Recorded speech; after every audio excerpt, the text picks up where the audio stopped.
तो हम देखते हैं एक्सरसाइज 1.4 का चैप्टर वन वन एक्सरसाइज 1.4 का जो कि रियल नंबर है decimal expansion. Decimal expansion basically two types के होते हैं। एक तो होता है टर्मिनेटिंग डेसिमल एक्सपेंशन जिसको हम बोलते हैं शांत दशमलव, दूसरा बोलते हैं नॉन टर्मिनेटिंग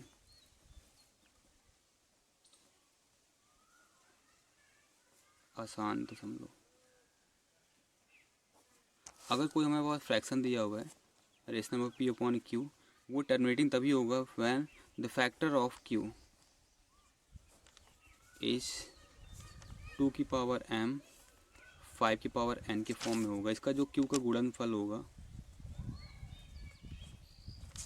2 की पावर m और 5 की पावर n के फॉर्म में होना चाहिए। अगर नॉन टर्मिनेटिंग अगर p अपॉन क्यू के फॉर्म में है तो इसका जो क्यू का फैक्टर होगा factor of Q is not 2 की पावर m 5 की पावर n। मतलब ये इस फैक्टर में नहीं अगर होगा तो उसको हम बोलते हैं टर्मिनेटिंग। अगर इस फैक्टर में क्यू का जो फैक्टर होगा 2 की पावर m 5 पावर n के फॉर्म में नहीं होगा तो वो नॉन टर्मिनेटिंग मतलब अशांत होगा। तो देखते हैं हम एक एग्जांपल के साथ। और हमारे पास क्वेश्चन नंबर 1.4 का क्वेश्चन नंबर फर्स्ट का, जिसमें हमें ये बताना है विदाउट लॉन्ग डिवीजन, मतलब डिवाइड नहीं करना, हमें बताना है वो टर्मिनेटिंग है या नॉन टर्मिनेटिंग है, शांत या अशांत है। हमारे पास फर्स्ट टू लेके 10 तक इतने पार्ट दिए हुए जिसमें से हम कुछ अल्टरनेट पार्ट कर रहे हैं। उससे पहले हम यहाँ देख लेते हैं जो पी अपॉन क्यू होगा उसमें हमें टर्मिनेटिंग और नॉन टर्मिनेटिंग बताना है। और पी एंड क्यू आर को प्राइम मतलब सहअभाज्य, मतलब उसमें कुछ भी कॉमन नहीं होना चाहिए। जब डिवाइड फॉर्म में होगा जो भी कॉमन होगा पहले उसको कट कर देंगे, उसके बाद हम देखेंगे वो को प्राइम होना चाहिए। तो हमारे पास जो फर्स्ट पार्ट है वो 13/3125 है। तो सबसे पहले हम क्या करेंगे क्यू वाले का फैक्टर करेंगे। तो यहाँ पे 3125 का फैक्टर करते हैं, डिवाइड करो 5 से, ये 625 आएगा। अब दोबारा 5 से डिवाइड होगा तो 125, फिर 5 से डिवाइड होगा तो कितना आएगा 25, देन डिवाइड बाई 5 फिर से 5 1। तो हम देखें 5 की पावर कितना आ गया 3 to 5। तो इसको लिख सकते हैं हम 13 अपॉन में 5 की पावर 5 लिख सकते हैं। अब हमारे पास यहाँ सेम नंबर होना चाहिए, 5 पावर 5 है तो सेम पावर मतलब 2 भी होना चाहिए और पावर क्या होनी चाहिए सेम पावर होनी चाहिए। तो इसे क्या करें मल्टीप्लाई करेंगे, इसे क्या करेंगे हम डिवाइड करेंगे। तो इसको मल्टीप्लाई डिवाइड करो 2 की पावर 5 अपॉन 2 की पावर 5 से डिवाइड भी करेंगे। तो हो जाएगा 13 इंटू 2 की पावर 5 कितना हो जाएगा 32 अपॉन में 5 पावर 5 2 पावर 5 दोनों पावर सेम है तो ये हो जाएगा 2 इंटू 5 की पावर 5 होगा। सेम पावर बाहर आ जाएगा और नंबर वाले जो क्या है मल्टीपल हो जाएगा। अब हमें पता है फैक्टर अगर 2 की पावर m और 5 पावर n है तो वो क्या होगा टर्मिनेटिंग। इसका मतलब पता चल गया ये क्या है टर्मिनेटिंग है, मतलब क्या है शांत है। अभी 13 टू 32 कितना हो जाएगा 416 और 2 5 जो कितना 10 की पावर कितना 5। तो हमारे पास देखो 10 की पावर 5 का मतलब 5 नंबर के बाद पॉइंट लगाने हैं, हमें दशमलव लगाना है। तो ये 416 यहाँ पे आई गए हैं, 5 नंबर चाहिए 1 2 3, जब पावर क्या है 5 है तो एक 4 पॉइंट 4 नंबर 5 नंबर, अब यहाँ पॉइंट लग जाएगा। तो ये क्या डेसिमल एक्सपेंशन हो गया। जिसका सेकंड पार्ट ये है 17/8, ये भी सेम करना है। अब क्या करना पड़ेगा इसका फैक्टर करना पड़ेगा 8 का। तो 8 का फैक्टर में सिंपली पता है 2 से डिवाइड करो तो 4 आएगा, 2 से डिवाइड करो तो 2 आएगा। तो कितना आ गया 2 की पावर 3 आ गया। तो हम इसको लिख सकते हैं 17 अपॉन में 2 की पावर 3 लिख सकते हैं। अब यहाँ देख सकते हैं 2 की पावर 3 है तो क्या होना चाहिए 5 पावर 3 सेम पावर वाला जो होना चाहिए 5 पावर 3 5 पावर 3, क्योंकि कॉम्बिनेशन बनता है हमेशा किसका 2 और 5 का बनता है। तो सेम पावर से मल्टीप्लाई सेम पावर से डिवाइड, तो ये हो जाएगा 17 इंटू 5 पावर 3 5 5 जो 125 सॉरी 5 5 जो 25 25 5 जो 125 अपॉन में 2 की पावर 3 5 पावर 3 सेम पावर है 2 इंटू 5 की पावर कितना हो जाएगा 3 हो जाएगा। अब इसको मल्टीप्लाई करो 125 इंटू 17 2125 अपॉन में 2 5 जा 10 की पावर 3। अब हमें पता है 10 की पावर 3 मतलब पॉइंट कितने नंबर बाद लगेगा 3 नंबर बाद point, 1 number 2 number 3 number point यहाँ लग जाएगा। तो ये हो जाएगा 2.125। अब यहाँ देख सकते हैं ये 2 की पावर m 5 पावर n के फॉर्म में बन गया है तो ये क्या होगा टर्मिनेटिंग होगा, जिसको हम बोलते हैं शांत होगा।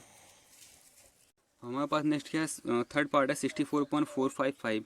तो हम क्या करेंगे पहले ऐसे ही क्या करेंगे factor of Q, P upon Q के फॉर्म में है ना ये, तो हम क्या करेंगे इसका फैक्टर करेंगे, जैसे पहले भी सब में वही सेम करना होता है। 455 का फैक्टर करेंगे तो ये 3 से डिवाइड हो जाएगा, क्या नहीं होगा, 5 से डिवाइड करो, 5, 5 9 जा 45, 5 1 जा 5, अब किससे डिवाइड होगा, 7 से, 7 13 जा ये 13 वन आ गया, तो इसका जो ये हो जाएगा 64 अपॉन में 5 इंटू 7 इंटू 13, तो ये हो गया 5 इंटू 7 इंटू 13। अब यहाँ पे देख सकते हो ये पी अपॉन क्यू के फॉर्म में है, लेकिन फैक्टर क्या होना चाहिए, टर्मिनेटिंग के लिए फैक्टर होना चाहिए 2 और 5 होना चाहिए, लेकिन यहाँ पे 5 तो है बट 2 नहीं है, और सिर्फ 2 और 5 ही होना चाहिए, दूसरा नंबर नहीं होना चाहिए। यहाँ 7 और 13 भी है, इसलिए क्या होगा, ये नॉन टर्मिनेटिंग होगा। अगर नॉन टर्मिनेटिंग होगा तो हम इसको पॉइंट में डिवाइड नहीं कर सकते हैं। नॉन टर्मिनेटिंग मतलब अशांत होगा।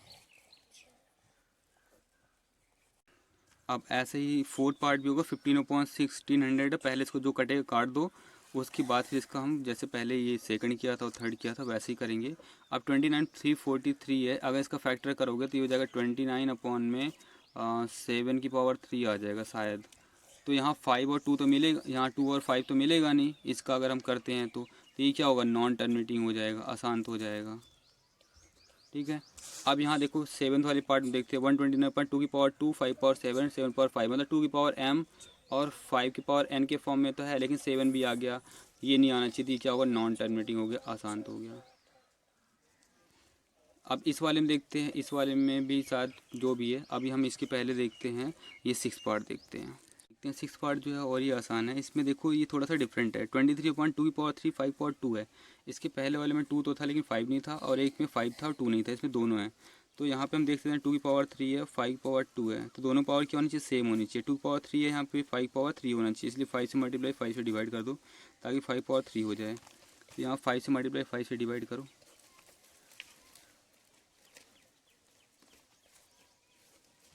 5 तो हो जाएगा 23, 5 का कितना हो जाएगा, 1151 में देखो 2 की पावर 3 और 5 पावर 2, 5 पावर 1, 5 पावर 3 हो गया।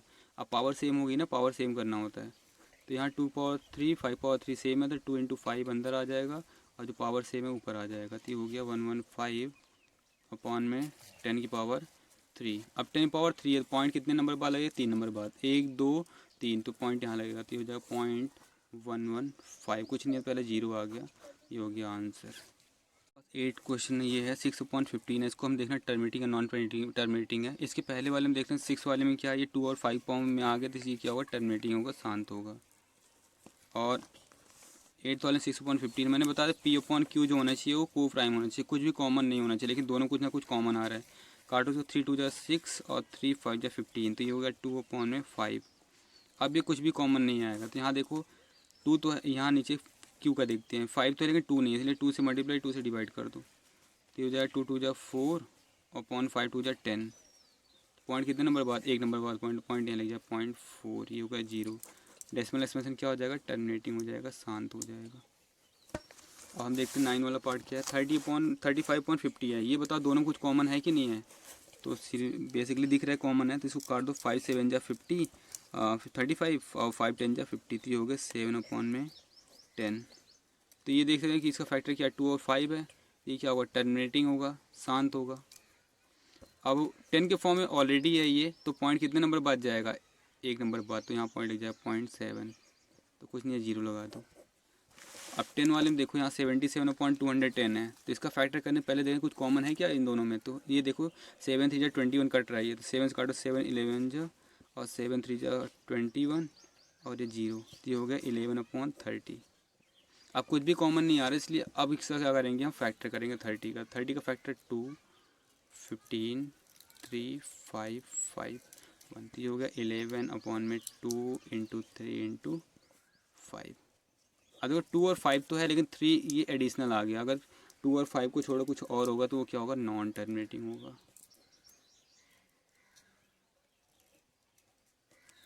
मीन आसान था ये। तो फर्स्ट क्वेश्चन हमारा फिनिश हो गया, हम देखेंगे सेकंड क्वेश्चन। हमारे पास क्वेश्चन नंबर 3 है, जिसमें हमें ये बताना है कि डिसाइड करना है कि वो रेशनल है या इरेशनल है। अगर रेशनल पी अपॉन क्यू के फॉर्म में है तो क्यू का फैक्टर क्या होगा, ये हमें बताना है, प्राइम फैक्टर। पहले बताना परिमेय है कि नहीं है, फिर अभाज्य गुणनखंड बताना है किसका, क्यू का। तो देखते हैं फर्स्ट पार्ट हमारे पास क्या है, 43.129 नंबर दे रखा है, तो हम देखते हैं रेशनल है इरेशनल है। तो हम जैसे मान लो 1.2 है तो इसको हम लिख सकते हैं 12 अपॉन पॉइंट बाद एक नंबर 10 आएगा। अगर हमारे पास 1.23 है तो इसको हम लिख सकते हैं 123 अपॉन 10 की पावर 2 या 100 लिखते हैं। 10 पावर 2 का मतलब 10 की पावर 100 मतलब 10 पावर 2। तो अगर जितने पॉइंट बाद जितने नंबर होंगे 10 पावर 2 उतना 10 पावर उतना ही रेज हो जाएगा यहाँ पे।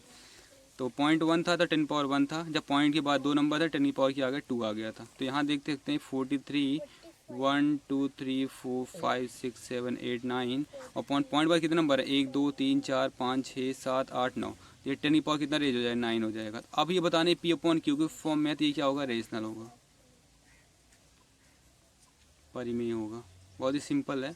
अब हम बता सकते ये पी अपॉन क्यू फॉर्म में इसका फैक्टर क्या होगा। फैक्टर अगर हम लिखना चाहें तो ये इसको लिखते हैं 10 का फैक्टर क्या है 2 × 5 ही तो होगा की पावर 9। तो factor of Q is 2 and 5। अब हमारे पास सेकंड पार्ट ये है कि हमें बता रहे रेशनल इरेशनल है। देखो पॉइंट के बाद 1 2 है फिर 0 फिर 1 2 बाद डबल 0 फिर 3 0 फिर कुछ भी नंबर रिपीट यहाँ पे नहीं होता। जब कोई भी नंबर रिपीट नहीं होता है ऐसे फॉर्म क्या बोलते हैं हम इरेशनल बोलते हैं, मतलब अपरिमेय है। अगर अपरिमेय है तो इसको हम पी बाई क्यू फॉर्म में लिख ही नहीं सकते। बस क्वेश्चन ख़त्म हो गया, इतना ही बताना था कि ये रेशनल है कि नहीं है। तो ये रेशनल तो है नहीं, रेशनल है अपरिमेय है तो इसको हमें फैक्टर इसका होगा ही नहीं। तो इसका फैक्टर जो होगा पी अपॉन क्यू का ये तो इस फॉर्म में आएगा नहीं, छोड़ दो इसको। थर्ड वाला पार्ट क्या 43.12345 है लेकिन इस पर क्या लगा हुआ बार लगा हुआ है। तो ऐसे क्वेश्चन के लिए हम क्या करते हैं 43.123456789 पे बार लगा हुआ है। अब जैसे हमने पढ़ा था 9 में अगर 0.3 है तो इसको हम 3/9 लिखते थे, पी अपॉन क्यू को फॉर्म में आ जाता था। अगर हम लिखते हैं पॉइंट बाद 001 है तो ये आता था हमारे पास 1 अपॉन में 999 ऐसे फॉर्म में आता था सॉल्व करने के बाद। मतलब ये रेशनल ही होता था, अगर बार लगा हुआ है किसी भी नंबर इस पर बार लगा हुआ है तो इस फॉर्म में आता था। तो अब यहाँ देख सकते हैं हमारे पास ये आ जाएगा 43 1 2 3 4 5 6 7 8 9। हो सकता है यहाँ 43 जब कुछ और भी आ सकता है इस फॉर्म में आएगा, लेकिन यहाँ पे जो नीचे आएगा बार कितने नंबर लगा हुआ है 1 to 9 9 नंबर पे। तो जब एक नंबर बार लगा होता तो 1 9 आता था, 3 नंबर बार लगा होता 3 नंबर आता था। अब यहाँ 9 नंबर बार लगा हो कितने 9 आएंगे 9 बार 9 आएंगे, 3 3 6 9।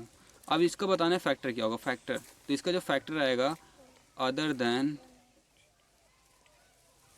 2 और 5, 2 और 5 नहीं आएगा, बाकी कुछ भी हो सकता है। एक फैक्टर इसका 3 होगा क्योंकि 3 से डिविजिबल है। तो इसका लिख सकते हैं कि ये क्या है पी अपॉन क्यू के फॉर्म में है तो ये क्या होगा रेशनल होगा, मतलब परिमेय है। और इसका फैक्टर क्या होगा क्यू का, factor of Q is other than 2 और 5, 2 और 5 को छोड़ के कुछ और होगा।